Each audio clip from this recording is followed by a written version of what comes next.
Après les attaques perpétrées contre certaines garnisons et régions du nord de notre pays par des assaillants composés de revenants de Libye, des éléments se réclamant du mouvement national de libération de l'Azawad appuyé par des membres d'AQMI, le président de la République s'adresse ce soir à la nation malienne.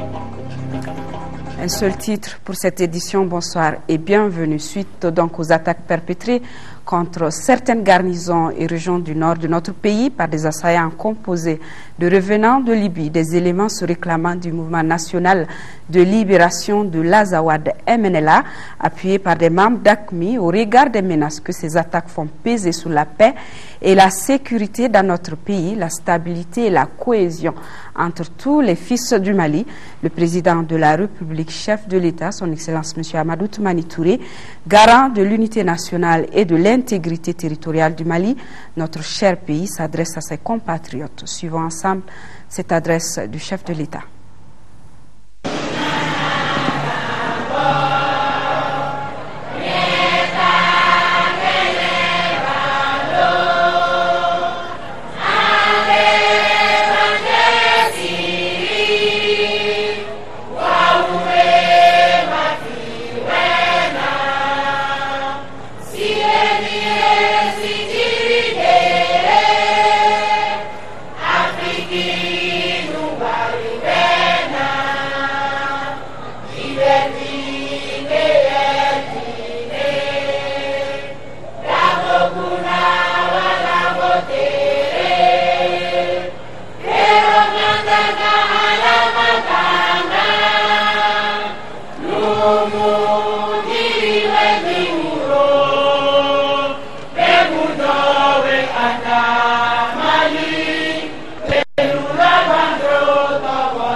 Mes chers compatriotes, à chaque fois qu'un mouvement armé surgit dans les régions nord du Mali, il menace en tout premier lieu ce que nous avons de plus cher et de plus précieux.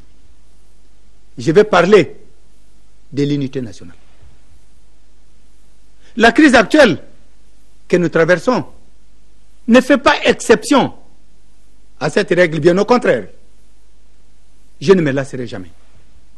Donc, de rappeler comme à Djema, en mai 2006, et plus récemment, à Djoïla, Baraouli et Touba, que le Mali est noir et que le Mali est blanc.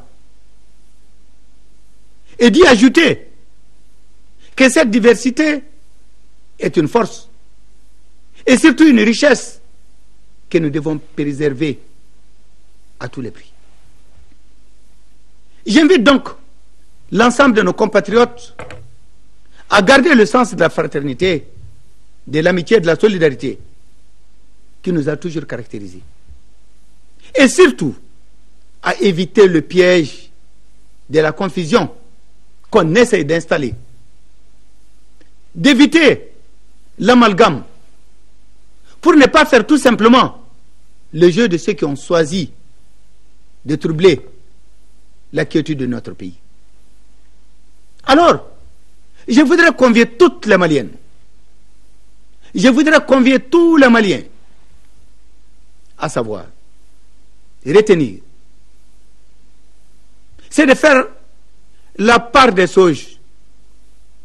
Ceux qui ont attaqué certaines casernes militaires et localités du Nord ne doivent pas être confondus avec nos autres compatriotes, Touareg, Arabes, Peuls, Sorey, des parents qui vivent avec nous, qui ne sont pas partis, qui ont choisi de rester, qui vivent nos difficultés, qui ont choisi le Mali, leur propre pays, qui ont choisi la République, qui ont choisi la loyauté, qui ont choisi la fraternité et qui ont exactement les mêmes droits, les mêmes devoirs et les mêmes aspirations que nous. Aspiration de vivre en paix dans un pays dédié totalement à son développement. Nous n'avons pas le temps pour le reste. Et surtout, mes chers compatriotes, ne confondez pas, comme je l'ai dit à Djema, avec ceux qui ont tiré à Menaka, ceux qui ont tiré à Tessalit, ceux qui ont tiré à Gelok, ceux qui ont tiré à Ndjafunke et ceux qui ont tiré ailleurs. Nous avons plutôt le devoir d'aider nos frères, de les retenir, de les sécuriser, d'aider nos sœurs, de les garder avec nous, de les assister pour surmonter, nous tous ensemble, les épreuves du moment. Mes chers compatriotes, que personne, je dis bien que personne, ne fasse cette confusion dans les quartiers, dans les hameaux, dans les villages, dans les camps militaires essentiellement, des gendarmeries, de police, de la garde nationale, des eaux et forêts, des services de douane et de tous les autres services de l'État. L'administration publique, comme dans l'administration privée. Ne faites pas d'amalgame, mes chers parents, entre celui qui a tiré là-bas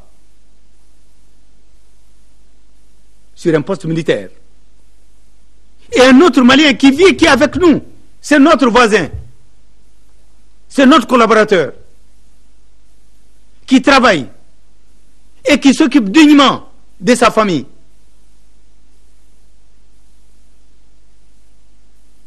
Je suis, avec beaucoup d'attention, l'évolution de la situation sur le terrain.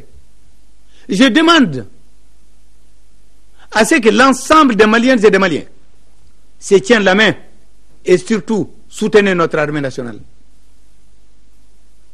Ne confondez pas, je le répète et j'insiste, les paisibles citoyens, nos parents, nos concitoyens, avec des gens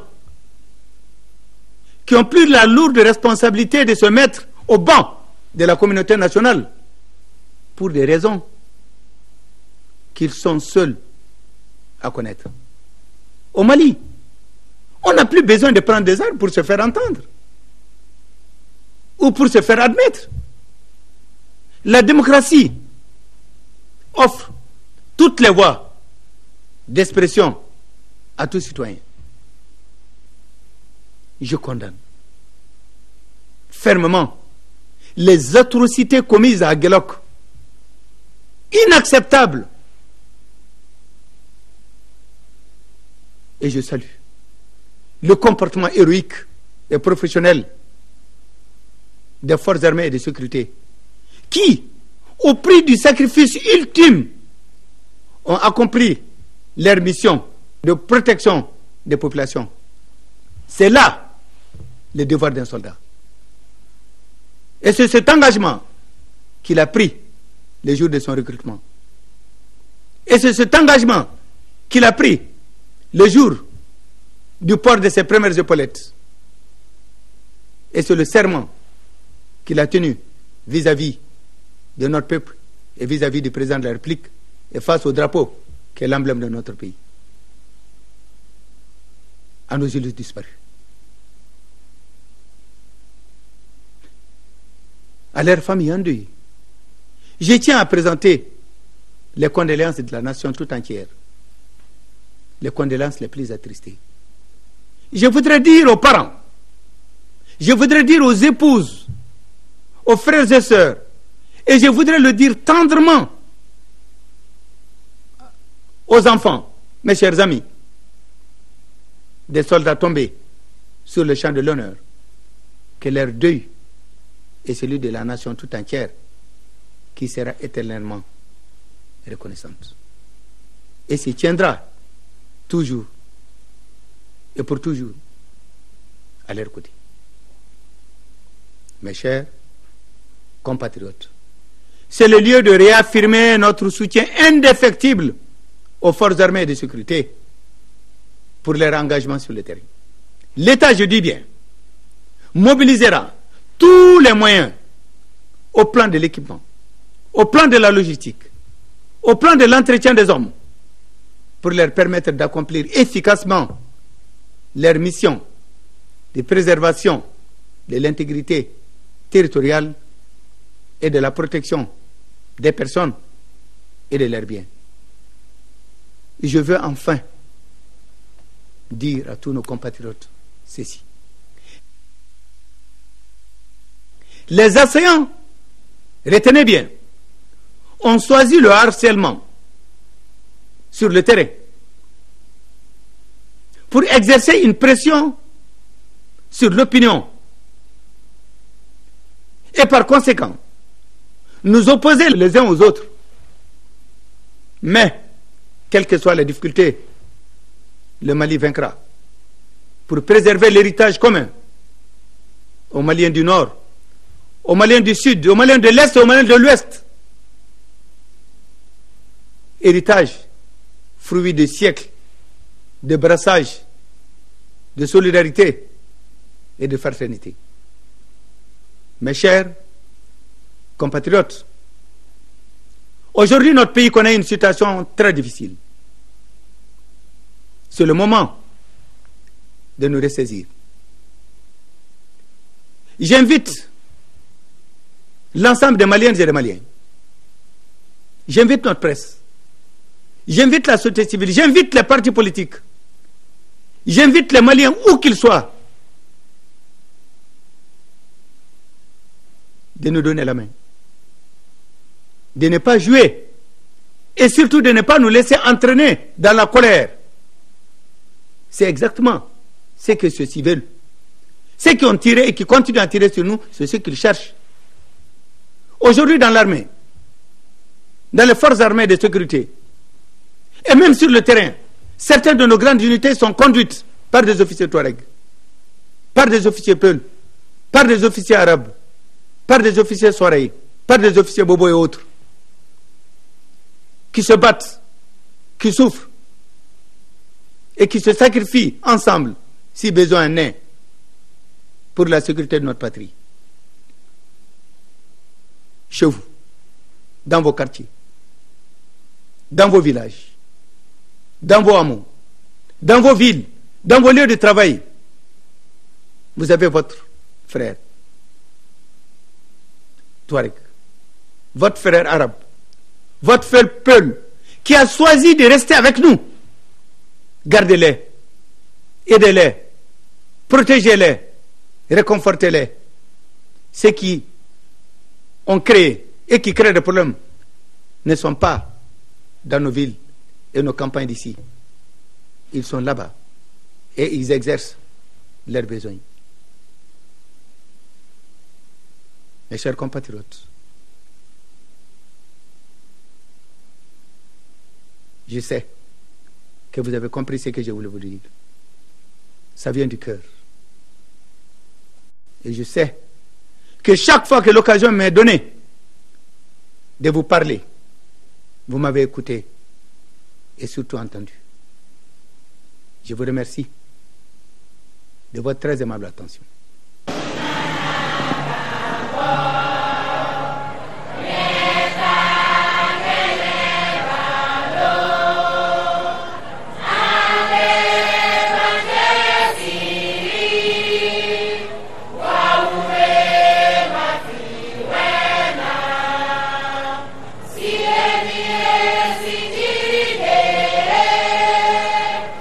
Afrique, nous va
Voilà, c'était donc l'adresse du président de la République à la nation suite aux attaques perpétrées contre certaines garnisons et régions du nord de notre pays. Nous vous proposons de suivre la déclaration cette fois-ci des leaders religieux. Il s'agit des musulmans, catholiques et protestants du Mali. Elle est lue ici par Mahamoud Diko, président du Haut Conseil islamique du Mali. Ces propos ont été recueillis par Alpha Mega. Bismillahirrahmanirrahim. Alhamdulillah wa salatu wa salamu ala rasulillah. Déclaration des leaders religieux, musulmans, catholiques et protestants du Mali. Au regard du caractère sacré des biens, de l'honneur et de la vie de la personne humaine pour Dieu, nous, leaders religieux, musulmans, catholiques et protestants du Mali, nous pouvons rester indifférents face à la très grave situation sécuritaire qui prévaut au nord de notre pays et qui compromet dangereusement la cohésion et la paix sociale. Ainsi, à l'issue de plusieurs rencontres, nous, leaders religieux, consacrant l'unité nationale et l'intégrité territoriale du Mali. 1. Refusons toute forme de violence comme moyen de résolution des conflits. 2. Engageons le gouvernement à prendre toutes les mesures et dispositions pour restaurer la paix et la quiétude par le dialogue et la concertation. 3. Demandons à nos frères qui ont pris les armes de le déposer car le seul combat qui vaille aujourd'hui est celui du développement du Mali. Invitons chaque fidèle et citoyen à ne pas céder à la panique et à l'amalgame, car le problème n'est ni religieux, ni ethnique, ni racial. Et souhaitons un prompt établissement aux blessés et présentons aux familles durement éplorées par la perte de leurs proches nos condoléances les plus attristées et prions pour le repos de l'âme des disparus. Que Dieu bénisse et protège le Mali. Bamako, le 1er février 2012, le Haut Conseil islamique du Mali, l'archevêché de Bamako, l'association de groupement des églises et missions protestantes du Mali. La coordination des associations des cercles de la région de Tombouctou a tenu, elle, cet après-midi, une réunion sur la situation au Nord-Mali. À l'issue de cette réunion, elle a fait une déclaration lue ici par Abdoulaye Albadjadiko, président de la coordination. Il est au micro de Brahima Kone. L'Assemblée générale, organisée par la coordination des associations des cercles de la région de Tombouctou, élargie au collectif des députés, aux conseils nationaux, aux sages, aux notabilités, aux leaders d'opinion, au réseau des femmes, aux organisations de la société civile. Après examen de la situation qui prévaut au Nord Mali, affirme son attachement indéfectible à la République, à l'unité nationale, à l'intégrité territoriale. L'Assemblée affirme que les populations n'ont mandaté personne pour réclamer l'indépendance d'une partie quelconque du territoire national. L'Assemblée s'oppose énergiquement à toute velléité de partition du territoire national, à tout comportement perturbant la quiétude et la tranquillité des populations, et réaffirme son engagement, sa disponibilité et son soutien aux efforts du gouvernement dans la préservation, la restauration et la consolidation de la paix et de la sécurité. Condamne fermement toute agression armée, les meurtres gratuits, les actes de braquage, d'enlèvement de personnes et de véhicules, de vol, de vandalisme et surtout qui touche en particulier les femmes et les enfants qui sont les premières victimes.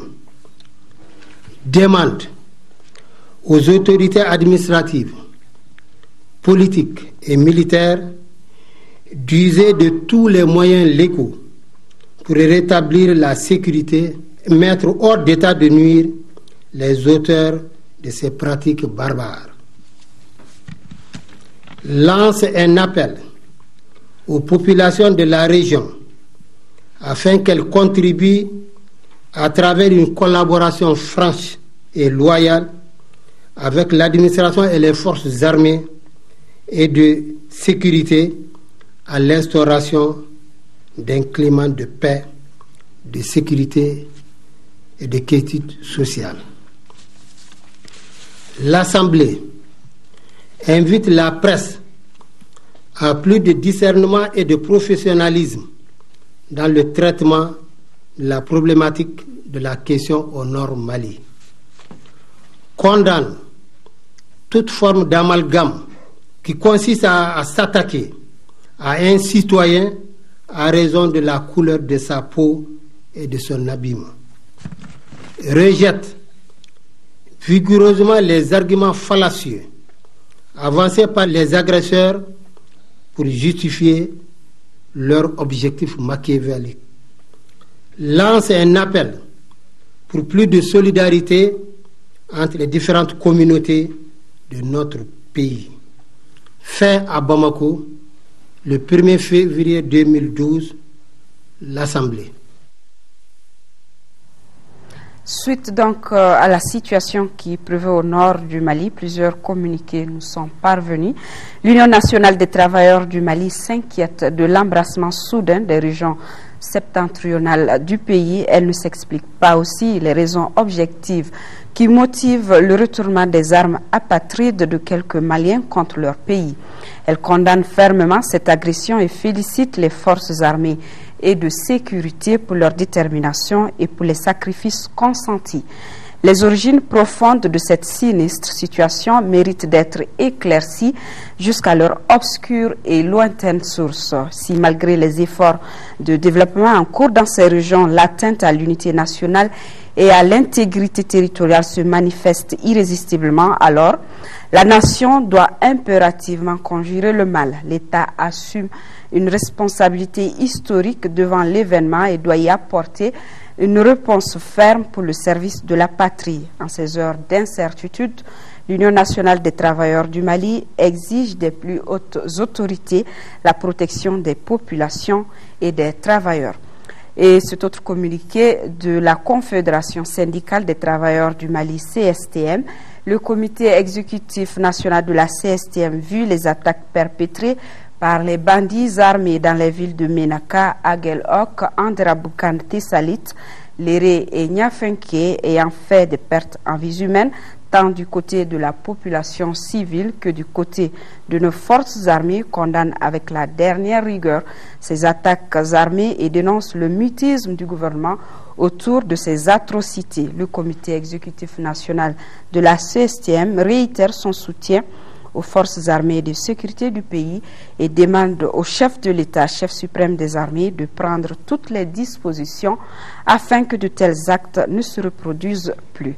Communiqué de presse de l'URD, des informations en provenance du nord de notre pays font état à nouveau de nouvelles attaques perpétrées par des troupes armées contre nos paisibles populations de ces localités. Des villes comme Léré et Niafenké seraient à leur tour l'objet d'agressions dont la barbarie est à l'image de leur cruauté inqualifiable. L'URD condamne ces actes avec la dernière énergie et exhorte nos forces armées de sécurité à user de tous les moyens pour les stopper et les enrayer. Tout doit être mis en œuvre par les autorités compétentes. Pour ce faire, les Maliens doivent plus que jamais se serrer les coudes pour réserver et conforter l'unité sacrée de notre nation et l'intégrité non négociable de son territoire. L'URD réitère ses condoléances très attristées aux familles endeuillées et exprime sa solidarité et sa compassion à toutes nos populations affectées par ces lâches agressions. Ce communiqué du Parti pour le développement économique et la solidarité PDS, qui est fortement préoccupé par l'évolution de la question du Nord. Le PDS exprime sa solidarité au président de la République, chef de l'État et chef suprême des armées, et encourage les forces de défense et de sécurité qui s'acquittent de leurs devoirs avec honneur et dignité. Par la même occasion, le PDS présente ses condoléances les plus attristées aux familles endeuillées et prie Allah le Tout-Puissant de les accueillir dans son paradis éternel. Le PDS réitère son indéfectible attachement à l'intégrité territoriale du Mali et à l'intangibilité de ses frontières. Le PDS invite l'ensemble de nos compatriotes à faire preuve de solidarité et de fraternité intercommunautaire et subséquemment de résister aux tentatives d'intoxication, de désinformation et d'instrumentalisation de la diversité du tissu social de notre peuple. Le PDS invite nos compatriotes à plus de vigilance pour éviter tout amalgame qui risquerait de porter préjudice à l'unité nationale et à la paix sociale. Enfin, le PDS a pris la décision de soutenir les forces de défense et de sécurité en leur apportant une première contribution financière de 10 millions de francs CFA. Cet autre communiqué de l'Association des jeunes descendants et sympathisants de Koukia, qui condamne fermement les attaques perpétrées par des bandits armés dans les villes de Menaka, Aguelhok, Tessalit, Léré et Niafenké. Par ailleurs, l'association affirme son plein soutien au gouvernement, souhaite prompt rétablissement aux blessés et prie pour le repos de l'âme de nos braves soldats disparus sur les champs d'honneur et présente ses condoléances à leurs familles. Enfin, l'association incite le gouvernement à prendre toutes les mesures idoines qui s'imposent afin de pouvoir préserver la paix et l'unité nationale, base de tout développement.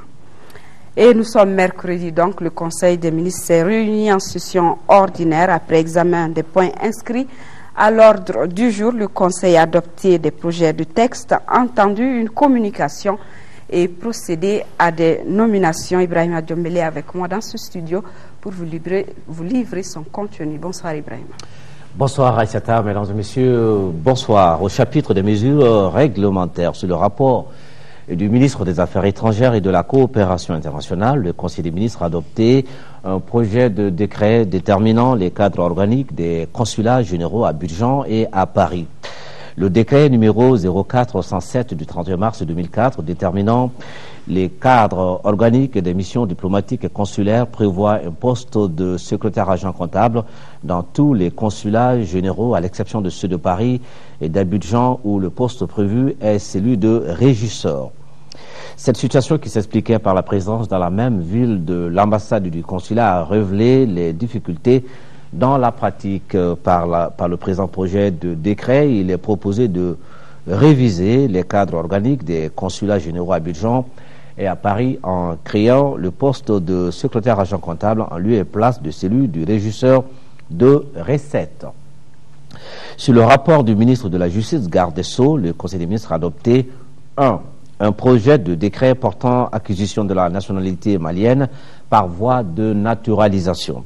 Par ce projet de décret, la nationalité malienne par voie de naturalisation est accordée à des personnes de diverses nationalités qui, à l'analyse de leur dossier, remplissent individuellement les conditions d'acquisition de la nationalité malienne prescrites aux articles 28 et suivants du Code de la nationalité malienne. Ils résident tous au Mali depuis plus de 5 ans. Ils ont pratiquement épousé les us et coutumes du Mali et participent aux événements sociaux de leurs collaborateurs ou voisins. Ils jouissent de l'estime de leur entourage et n'ont été ni poursuivis ni condamnés par la justice malienne et demeurent à ce jour inconnus des archives des services de police. 2. Des projets de décret autorisant le changement de nom de famille. Les projets de décret autorisent, conformément aux dispositions de la loi numéro 89-06 du 8 janvier 1989 relative au changement de nom, M. Massiga Soumaré et les membres de sa famille à prendre le nom de famille Fissourou en remplacement du nom de famille Soumaré. Monsieur Souleymane Balo à prendre le nom de famille Ndao en remplacement du nom de famille Balo. Monsieur Lamine Traoré dit Benké à prendre le nom de famille Aïdara en remplacement de celui de Traoré.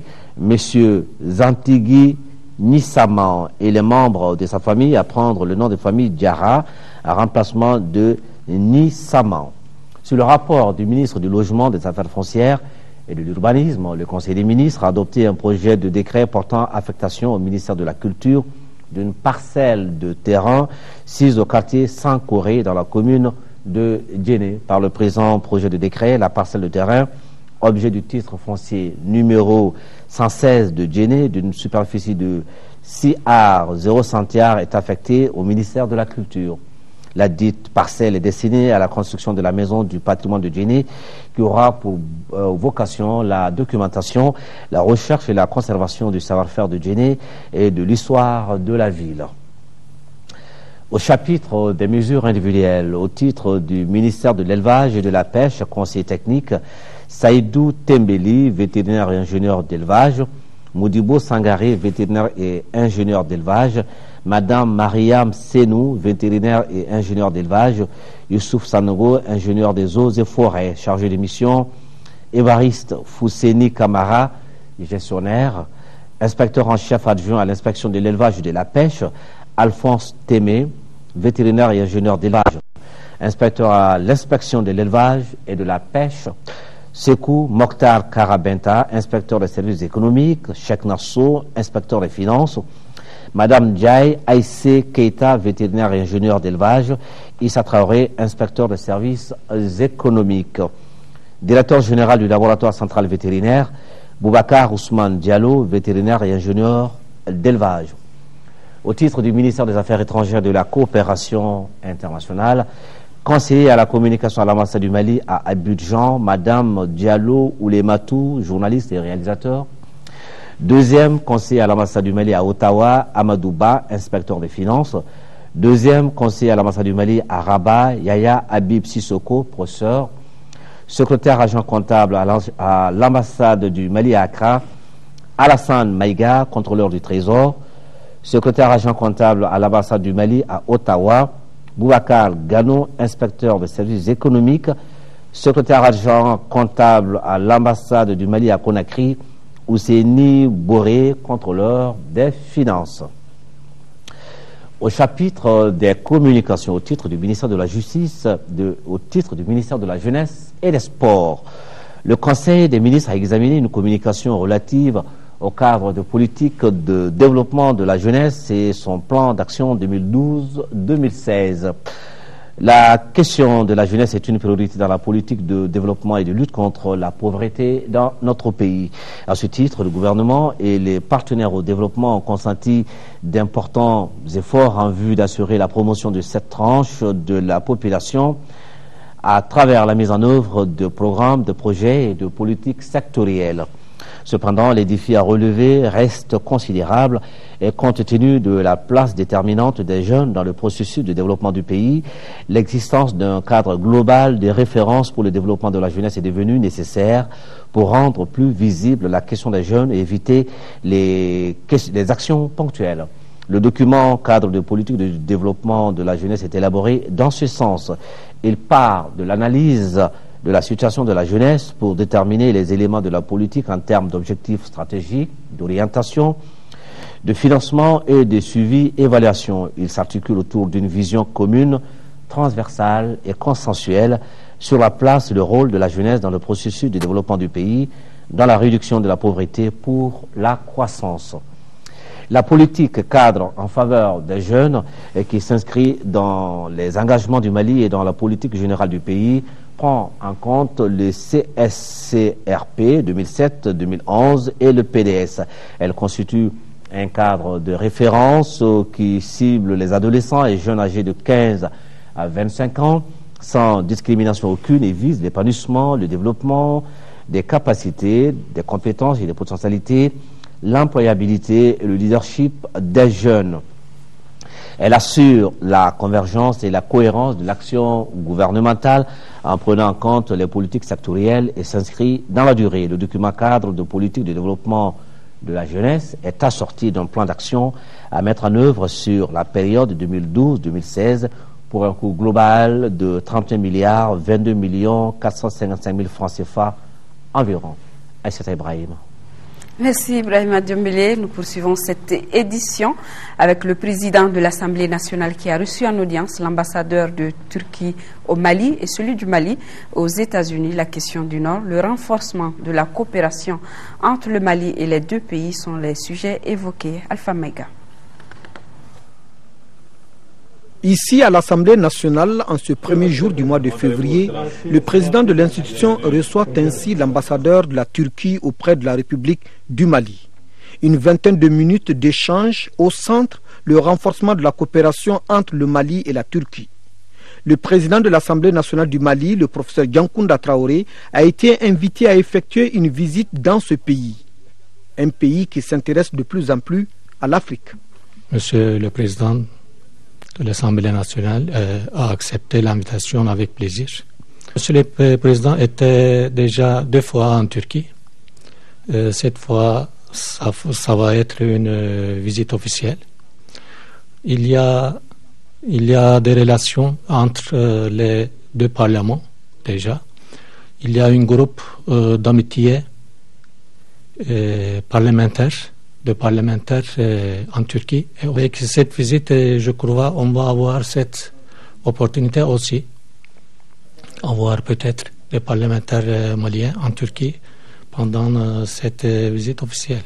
Lui, c'est le nouvel ambassadeur du Mali aux États-Unis d'Amérique. Depuis le 18 janvier dernier, il est accrédité comme ambassadeur du Mali auprès des États-Unis d'Amérique. En venant prendre conseil auprès du professeur Diankounda Traoré, la question du Nord a été le sujet dominant de l'audience. C'est une question principale qui a été abordée sur instruction de mon ministre, le ministre des Affaires étrangères et de la coopération internationale, et sur directive du président de la République, une question qui a été abordée avec le président Obama lors de l'audience qu'il m'a accordée à l'occasion de la présentation des mes lettres de créance. Alors la question a été abordée amplement, où nous avons fait le point de la situation à la suite des attaques à Kidal, Menaka et Aguelhok, et également il s'agissait de voir comment hisser l'excellente coopération en matière de défense et de sécurité entre les États-Unis et le Mali, comment la hisser maintenant au niveau d'une coopération et d'un partenariat stratégique. La série d'audiences a pris fin officiellement par l'audience accordée au nouveau consul du Mali en France. Mangal Traoré est venu pour une visite de courtoisie avant de regagner son nouveau poste. Et le président du Haut Conseil des collectivités, Oumarouag Mohamed Ibrahim, qui a reçu ce matin en audience Hassan Nassiri, nouvel ambassadeur du Maroc au Mali. Les 2 hommes ont eu des échanges sur la bonne coopération qu'entretiennent le Maroc et le Mali. Mali-Maroc, c'est une coopération qui connaît des avancées dans plusieurs domaines. Avec le président du Haut Conseil des collectivités, le diplomate marocain s'est engagé à œuvrer pour le renforcement de cette coopération séculaire.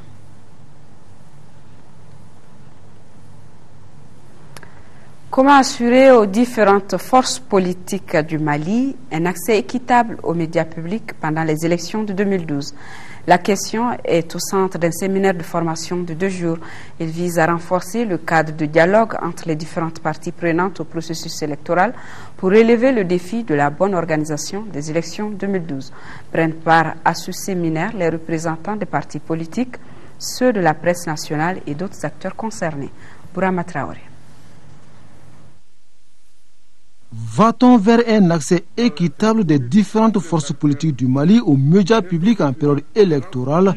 Tout porte à croire que oui, car ici, tous sont unanimes que si certaines dispositions ne sont pas prises, la puissance matérielle et financière fera reculer l'objectivité et la sincérité du vote, d'où la nécessité de co-réguler l'espace médiatique en période électorale.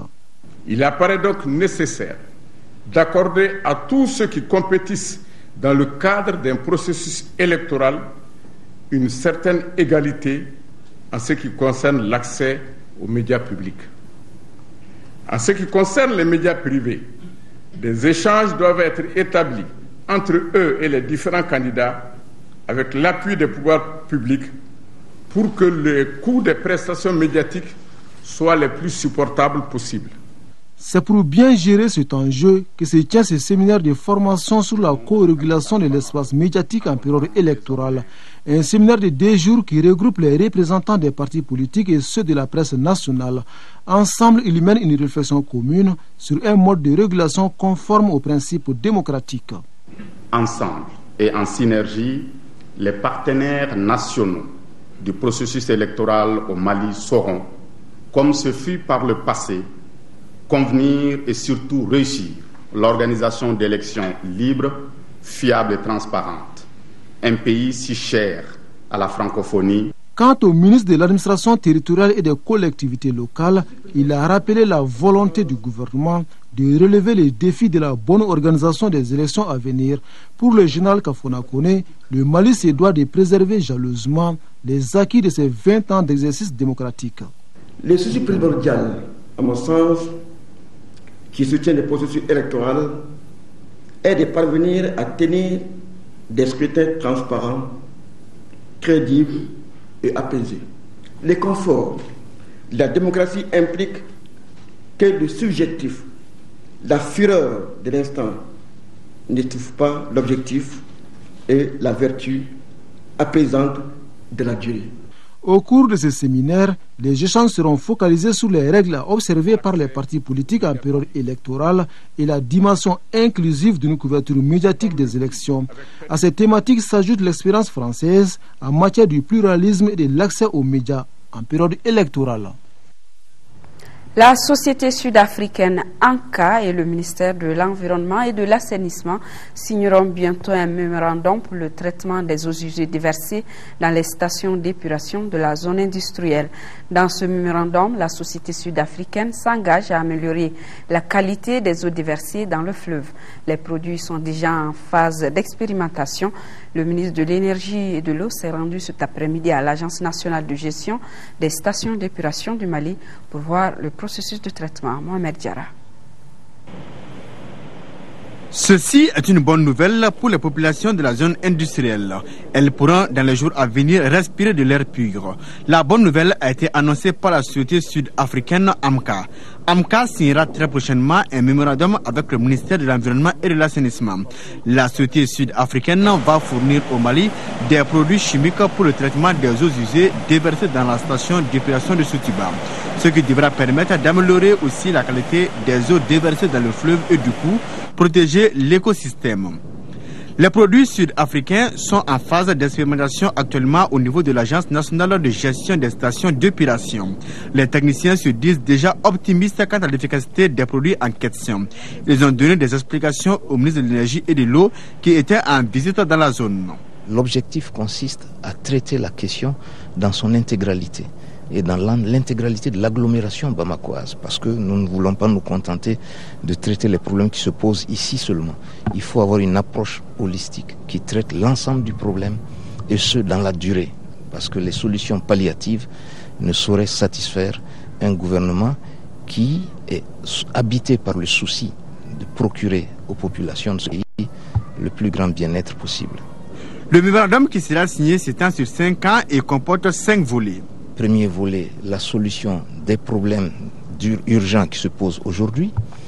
Un deuxième volet va aussi porter sur la mise en œuvre du programme d'aménagement que le ministère de l'Environnement a élaboré, un programme qui va gérer la question du traitement des eaux usées, les problèmes de l'assainissement dans leur intégralité, les latrines, etc.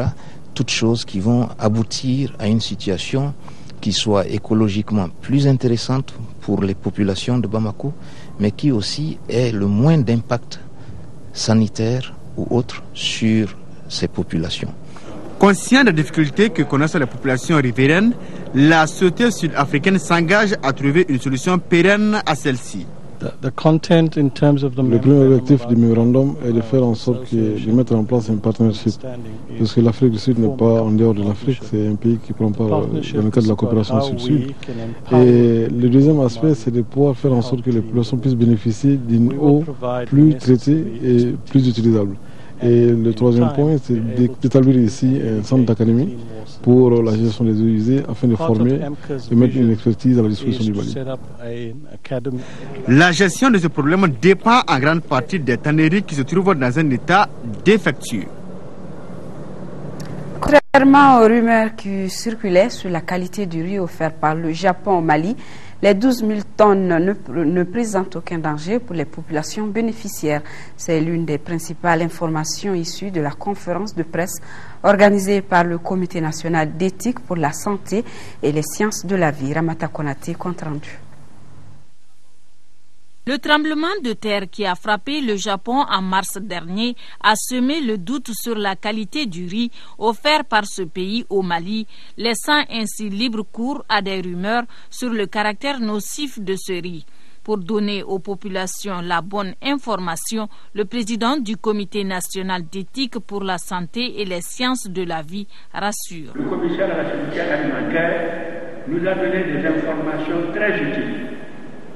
Il nous a dit, ce riz japonais donné au Mali est arrivé au port de Dakar depuis 2 décembre 2010, donc avant le tremblement de terre. Mais ce riz japonais est arrivé au Mali qu'en août 2011, donc après le tremblement de terre. Deuxièmement, une partie vient du Japon, mais la majorité de ce riz vient des États-Unis et de la Thaïlande. Saisi par la société civile, le comité a sollicité l'appui des laboratoires pour contrôler la qualité de ce riz. Et les conclusions sont claires. Le riz donne du Japon, KR 2009, est propre à la consommation humaine et peut être distribué à tout moment. Des résultats basés sur les analyses de 2 services que sont l'Agence malienne de radioprotection et le Laboratoire national de la santé. Nous avons analysé 155 échantillons. Dans l'analyse, on n'a pas trouvé de paramètres qui soient néfastes pour la santé des consommateurs. Qu'il s'agisse de l'humidité qui ne doit pas dépasser 15%, qu'il s'agisse des impuretés qui ne doivent pas dépasser 0,5%, concernant l'arsénique qui ne doit pas s'y trouver, concernant les césium 137 dont la teneur doit être inférieure à 500 becquerels, la réactivité gamma que nous avons contrôlée et qui doit être néfaste, la teneur ne doit pas être supérieure à 500 becquerels. Et ce que nous avons trouvé, ça n'entrait même pas 4 becquerels.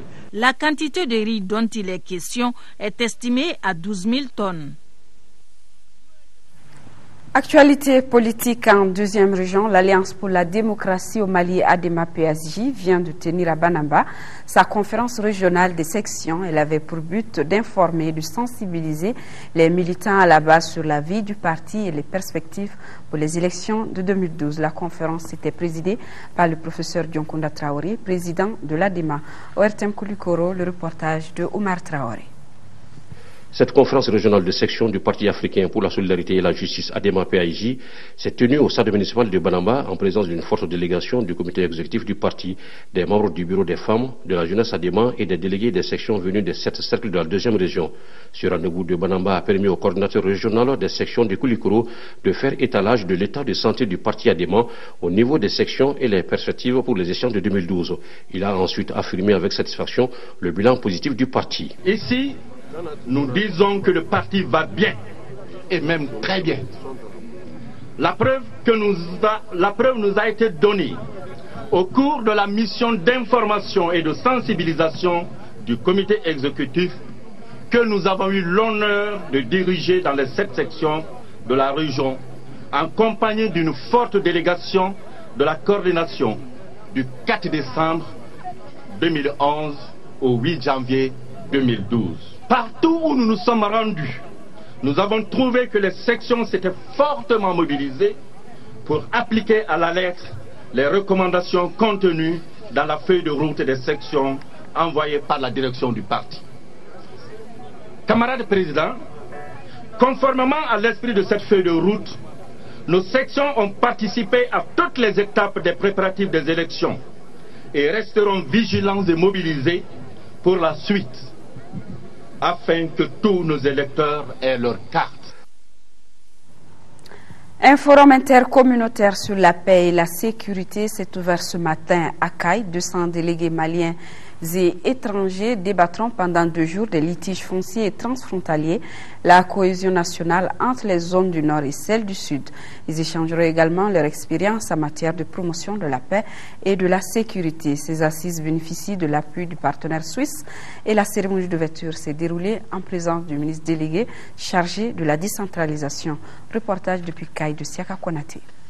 Les conflits fonciers et transfrontaliers sont nombreux dans notre pays et dans la sous-région. Ils aboutissent souvent à des drames humains, morts d'hommes sans âme. Il urge donc d'y trouver des solutions idoines, d'où la tenue du forum de dialogue intercommunautaire sur la paix et la sécurité et la cohésion nationale entre les zones du Nord et celles du Sud. Ce forum se veut un espace de concertation et d'échange pour renforcer la compréhension commune des conflits.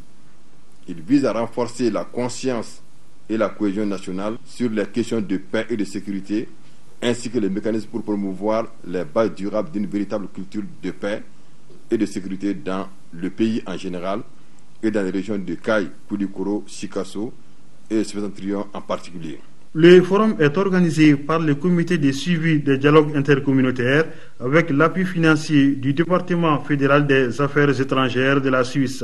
Il regroupe près de 200 délégués venus des 8 régions et du district de Bamako, ainsi que des pays voisins tels que le Sénégal, le Burkina Faso, la Côte d'Ivoire, la Mauritanie, le Niger qui est représenté par le premier vice-président de son Assemblée nationale.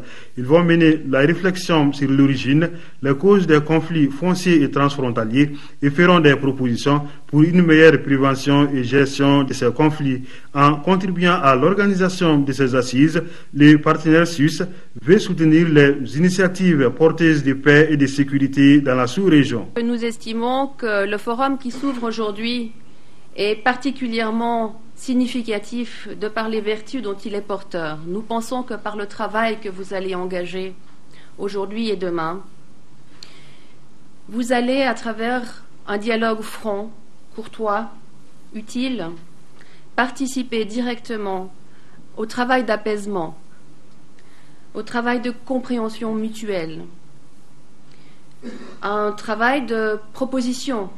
Le maire de la commune urbaine de Caille a salué les choix portés sur la cité des rails pour abriter ces forums, estimant que le dialogue est nécessaire pour la paix, la sécurité et le développement harmonieux de nos terroirs. Ce forum revêt pour nous une importante capitale, car l'évolution des sociétés a engendré l'apparition de problèmes nouveaux qui ont montré des limites des mécanismes de gestion et de prévention des conflits que nous avons toujours connus.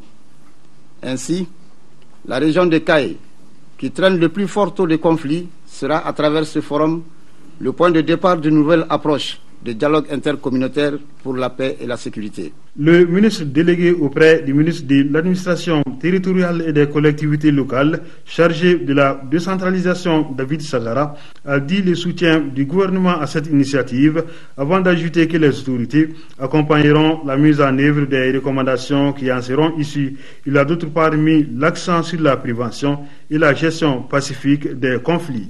Je voudrais aussi suggérer une méthode, un concept, une démarche beaucoup expérimentée dans notre sous-région. C'est la méthode qu'on appelle Genevico. C'est la gestion non violente des conflits. On peut y arriver.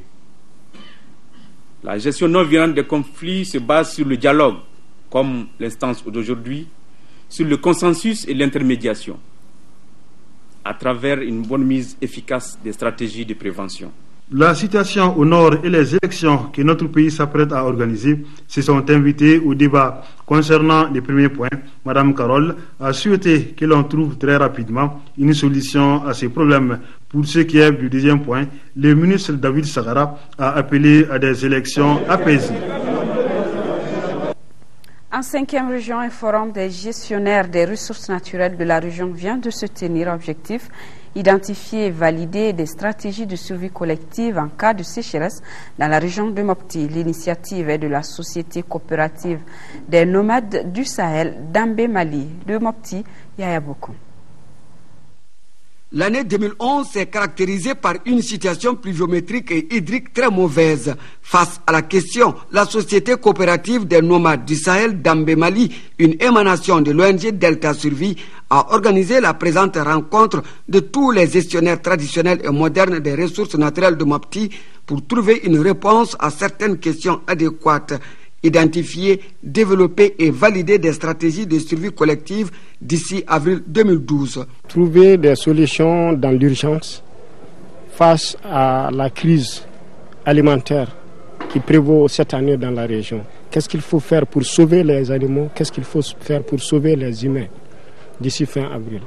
Après, trouver des stratégies à moyen et long terme, donc développer des stratégies durables pour vraiment atténuer les effets d'une telle catastrophe.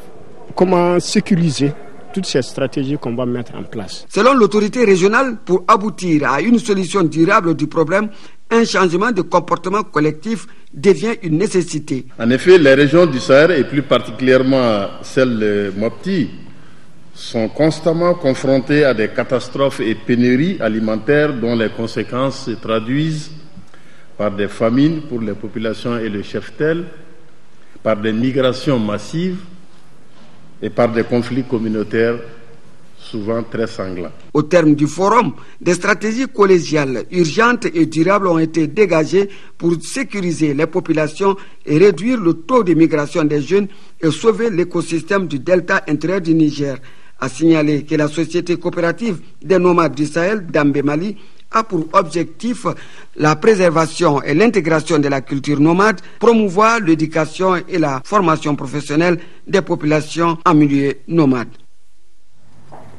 La paix et le développement étaient au centre d'une rencontre intercommunautaire à Aglal, commune de Lafia, cercle de Tombouctou. Parmi les recommandations, on note l'application de la loi agricole et de la charte pastorale. Ont pris part à la rencontre les chefs de village et de fraction, la société civile et les représentants de l'administration RTM Tombouctou, Moussa Fane. Cette rencontre intercommunautaire à Aglal, qui a regroupé toute la commune de Lafia autour du thème paix et développement, a concerné les 5 villages et 14 fractions. Elle vise à consolider la paix dans la commune Lafia. Selon les autorités administratives, la présente rencontre va instaurer une vraie culture de paix dans le comportement quotidien de chacun et de tous. Cette 3e rencontre, qui vise la paix pour un développement durable, intervient fort à propos au moment où le besoin de paix se fait le plus sentir, surtout dans cette partie nord du Mali, et se veut être une contribution à l'effort inlassable et soutenu du gouvernement malien pour l'instauration de la paix. Nous admettons qu'il n'y a pas de développement sans paix, sans cohésion sociale, et dans l'insécurité, admettons aussi que la nécessité d'une part de trouver les voies et moyens d'amorcer le conflit dans la commune et renforcer l'entente et la cohésion sociale entre les communautés. À l'issue des travaux, les participants ont formulé des recommandations qui sont, entre autres, la création d'un cadre de concertation fonctionnelle entre tous les acteurs, l'application de la loi agricole et la charte pastorale. L'objectif de ce problème, c'est qu'il faut ne pas aller devant les juges. C'est-à-dire qu'entre nous, on peut gérer nos problèmes. C'est-à-dire qu'on a un outil qu'on appelle l'outil AIC, approche intercommunautaire. Cet outil permet de dire qu'à nous-mêmes de voir nos problèmes et de les gérer chez nous-mêmes. Le fait qu'ils ont formulé beaucoup de recommandations, si on arrive à les appliquer, vraiment ça sera formidable et la rencontre a aussi son sens. La rencontre initiée par la commune de Lafia a eu lieu grâce à l'appui financier de l'Association malienne pour la survie au Sahel. 14 ingénieurs conseils de bâtiments, de l'hydraulique et des travaux publics ont prêté serment aujourd'hui à la Cour d'appel de Bamako. Cette prestation de serment des ingénieurs conseils a pour intérêt de rendre légitime leur intervention sur le terrain dans l'exercice de leurs fonctions.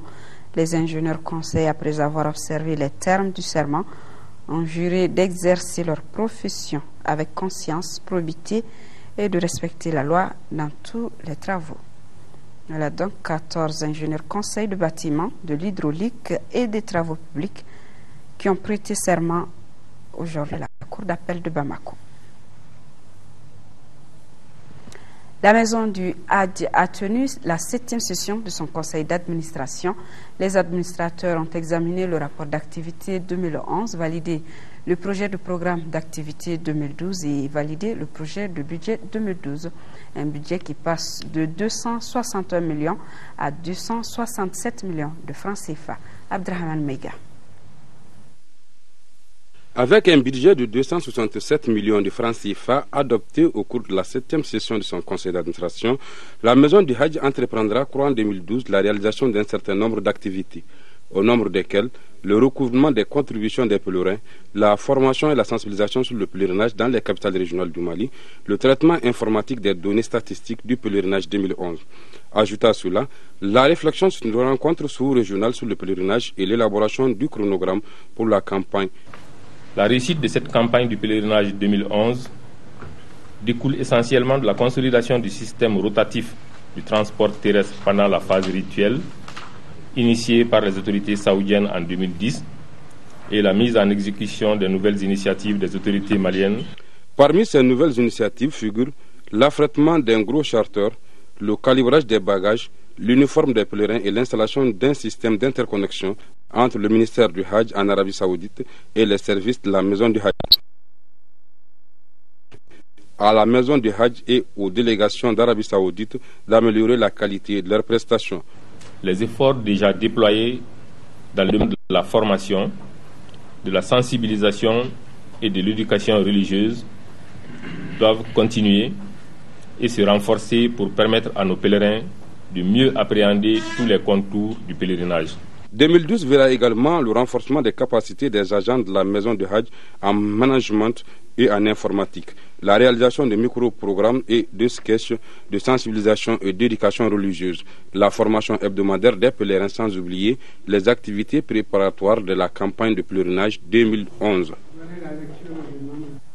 Le Conservatoire des arts et métiers multimédia Bala Faseke Kouyaté créera un web TV pour favoriser les échanges culturels entre ses étudiants et ceux des établissements européens. C'est ce qui ressort des travaux de la 7e session ordinaire du conseil d'administration du Conservatoire qui se dote également d'un budget prévisionnel d'1 milliard de francs CFA contre 700 millions pour 2011. Mohamed Diarra. Pour l'année 2012, le Conservatoire des arts et métiers multimédia Bala Faseke Kouyaté mettra l'accent sur la formation. Un réseau est créé dans ce sens entre les écoles d'art d'Europe, des États-Unis, d'Afrique et le Conservatoire Bala Faseke Kouyaté. C'est l'une des principales informations que l'on peut retenir de cette 7e session ordinaire du conseil d'administration de l'école. Pour atteindre cet objectif, le budget du Conservatoire passe de 700 millions de francs CFA à 1 milliard. Nous sommes en train de créer une web TV qui va permettre aux étudiants de l'ensemble de nos partenaires de projeter les travaux sur la web TV et de faire des échanges culturels entre les étudiants. L'année 2012 verra aussi l'achèvement de la salle de spectacle de l'école, ce qui devra permettre de concilier emploi et formation. Le grand défi reste toujours comment faire que l'enseignement soit adapté à la vie actuelle, pour que les sortants de conservatoire soient vraiment des opérateurs actifs sur le terrain. Je voudrais en profiter pour rappeler une profonde conviction en raison du caractère particulier de l'établissement.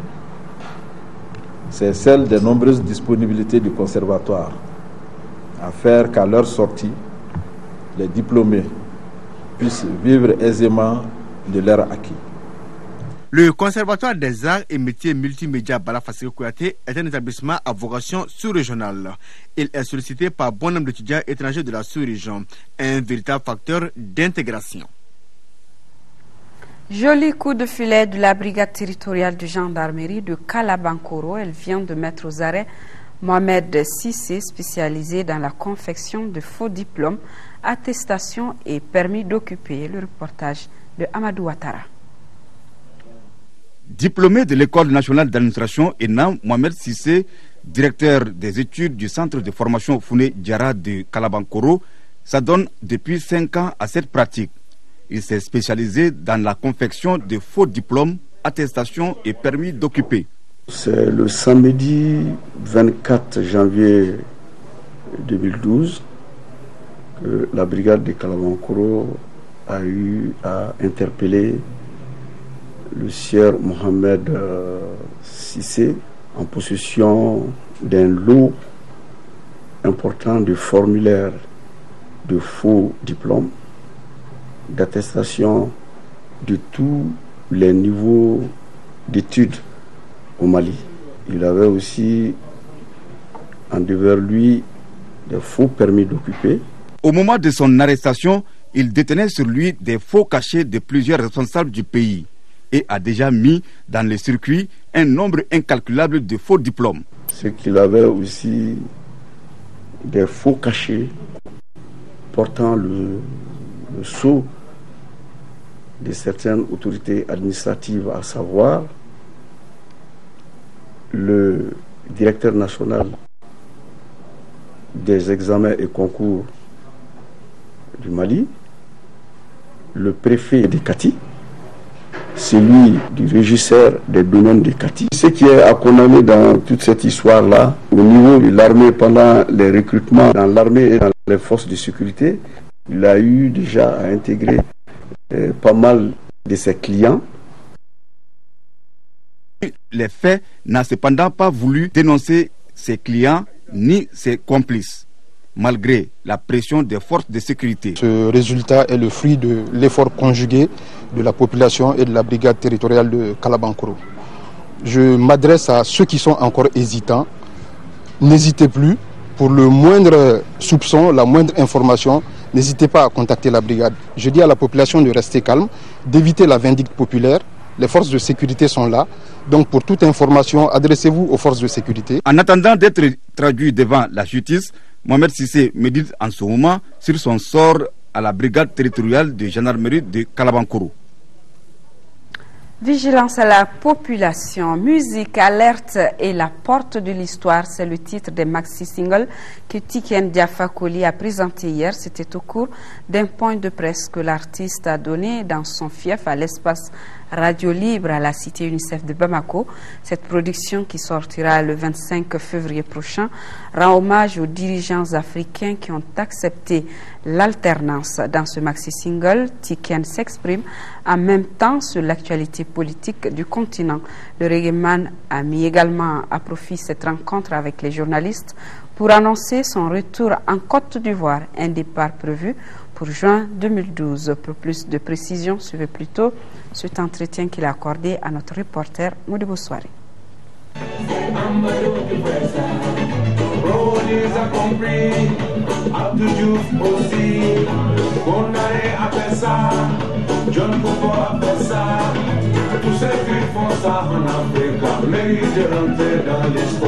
Là, j'ai envie de m'exprimer par rapport à l'actualité aujourd'hui. Donc, je sors un maxi-single, c'est-à-dire 2 nouveaux titres que j'appelle Alerte.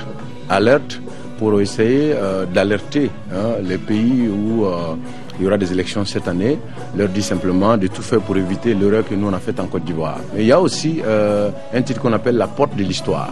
J'essaie de rendre hommage à tous les dirigeants qui ont accepté l'alternance.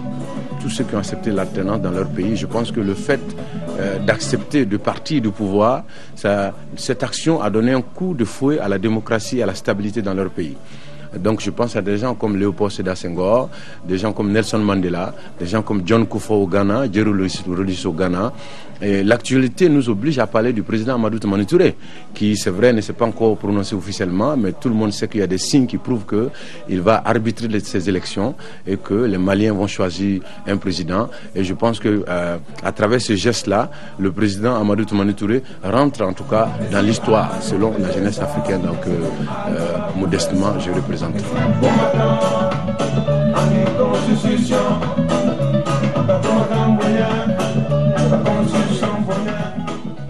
Voilà, Tiken Diafa Koli, Sport Football qu'en 2012, le Mali s'est qualifié pour les quarts de finale après sa victoire face au Botswana, 2-1 et surtout grâce au nul, 1 but partout entre le Ghana et la Guinée-Conakry. Les Aigles du Mali joueront dimanche contre les Panthères du Gabon, alors que le Ghana rencontrera la Tunisie. Le résumé des rencontres avec Ali Dumatina. C'est un ouf de soulagement qui anime le monde sportif malien. En effet, les Aigles du Mali viennent d'arracher sur le fil leur qualification pour les quarts de finale de la 28e Coupe d'Afrique des Nations. Que ce fut difficile cette qualification, au bout du suspense. Les Aigles qui n'avaient pas leur sort entre les mains devaient l'emporter et souhaiter que la Guinée-Conakry ne gagne pas devant le Ghana. D'où toutes les incertitudes dans le camp des nôtres. Crispés par l'enjeu, les Aigles ne sont la révolte que lorsqu'ils ont encaissé. Le Botswana, à la 51e minute, semble entériner l'espoir de 14 millions de Maliens. La sensation est à venir pour l'équipe malienne, qui égalise d'abord à la 57e minute par Garbelé, bien que dans l'éventail de récupération. Mais le plus beau reste à venir en deux temps. Acte 1, le second du Malien marqué par Seydou Keita qui du coup inscrit son 15e but en 48 sélections.